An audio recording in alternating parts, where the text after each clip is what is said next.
Welcome back from that short commercial break. I hope you enjoyed yourself and you have been stretching your muscles to enjoy what is coming next for your table. I believe there is so much you're going to enjoy in the next session. Enjoy. Through the Shari, tech startups in Uganda gain exposure to best practices, insights, and success stories from across the region. This exposure inspires the innovation and encourages entrepreneurs to aim higher, setting the stage for disruptive solutions that have potential to transform industries.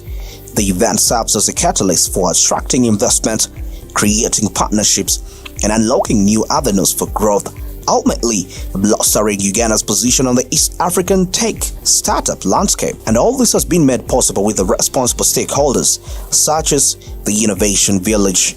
First of all, before even the Swari, the Innovation Village as an incubator has really been a very important part of our growth, because when we started out, our office was inside the Innovation Village.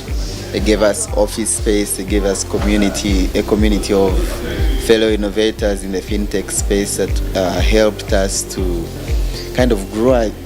You know, like, startup building is hard. And because it is already hard, you need a community around you to sort of like share your problems with. And sometimes you share your problems and realize yours are not actually problems. So you're encouraged to, like, you know what, I think I'm actually okay, I'll be fine. Because you hear another guy who is having a 10 times bigger problem.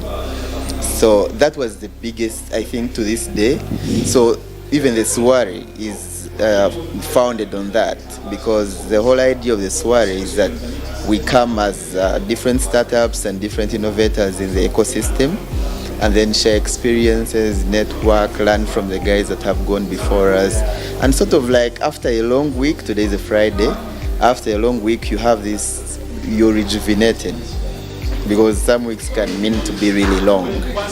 So yeah, it's the biggest thing with the Innovation Swari and the whole Innovation Village space is community, where like-minded innovators meet and get to sort of have this community where they can hold each other accountable, but also motivate and encourage each other to keep building. I think Innovation Village has been really remarkable in the Ugandan startup ecosystem.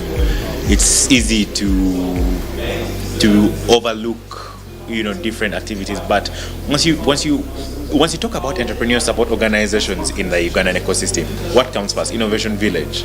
It's not the oldest.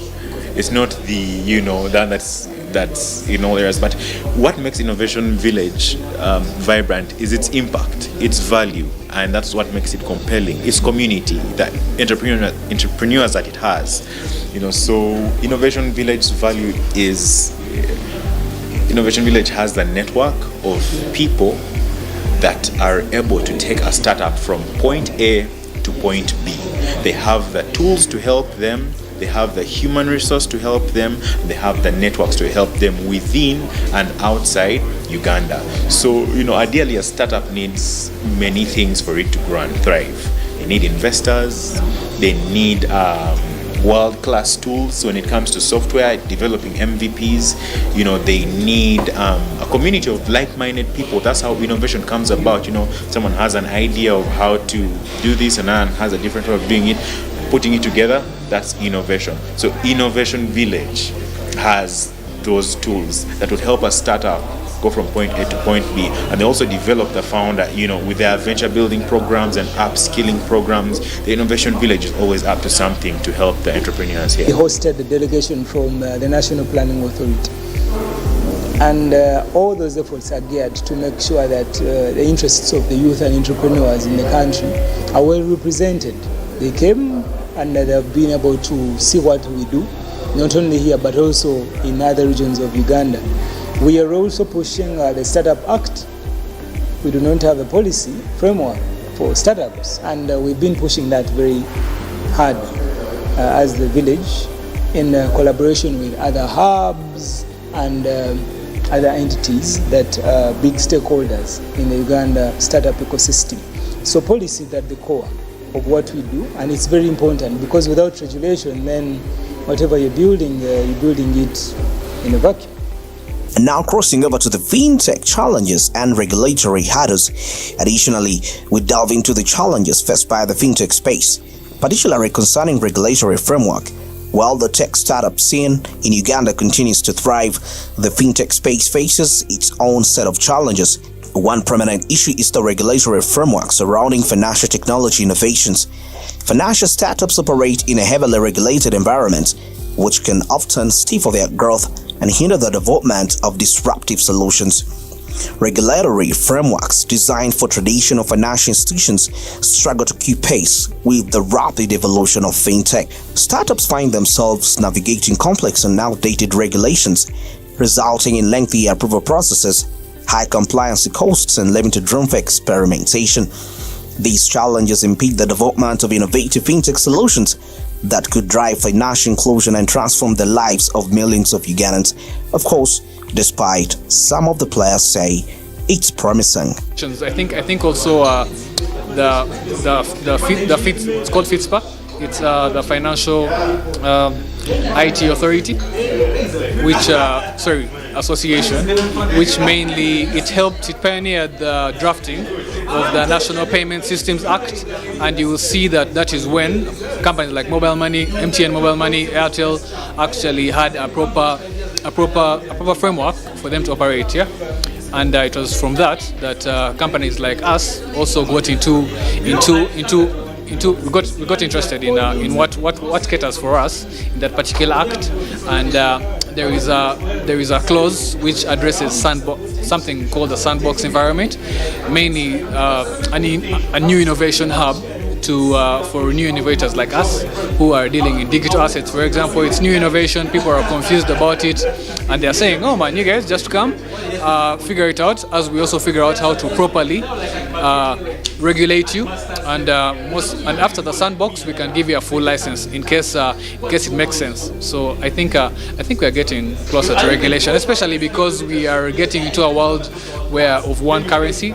I believe that one day, just like communication has been made global through WhatsApp, through different means, I'm seeing a world where there will be one currency, and of course it won't be paper money being moved in cars and stuff. It will be digital money, which will just be transferred through, for example, a blockchain. Yeah. So yeah, it's I think it's promising. So regulation-wise, the conversations are still going on. Some regulations are not fair, others are, but regulators will always be regulators at the end of the day. But to the best of our ability, we will strive for the best laws that we can work with in this environment. The development of tech startups in East Africa has had a profound impact on Uganda's entrepreneurial ecosystem, and events like the Shwari, organized by the Innovation Village, have played a significant role in fostering collaboration and competitiveness. As Uganda embraces its role as a key player in the East Africa's tech startup scene, it is essential to address the challenges faced by the fintech space, particularly in terms of regulatory hurdles. By creating a supportive environment that encourages innovation and streamlining regulations to accommodate fintech advancements, Uganda can further enhance its position and drive sustainable economic growth through its vibrant startup ecosystem. Well, quite very interesting matters in there as being discussed, that is sharing with the different young innovators. You can see how really passionate they really are when it comes to how best they can actually execute and, put out what they feel that is about the innovation. One thing about these meetups is that, like somebody mentioned earlier in there, that it's very difficult for you to meet certain CEOs of certain big tech companies. But one of the ways in which you can actually be in position to meet them is through such meetups. You get to meet the different stakeholders, the decision makers, and I mean people that really make decisions when it comes to the tech world and when it comes to implementation of the different policies which have been put up right there. Well, hope you enjoy this episode of Smart Tech, and maybe before I sign out, don't forget on our social media handles at Smart24 TV, that's on Twitter, Smart24 TV Official, that's on Facebook, and Smart24 TV Live, that's on YouTube. But you can also of course, get to your Play Store and download the Smart Digital application. You will be able to catch the live programming regardless of any place where you'll be located at. It will be very much more interesting for your side. And Smart24 GOTV, that's on our official website. Channel 372, DSTV, channel 320 on GOTV, and definitely as we keep delivering to you more of the business-related articles. I've been Andrew Barije with Clinton, definitely bringing you the smart tech for this episode. Till next week, a very good bye for now.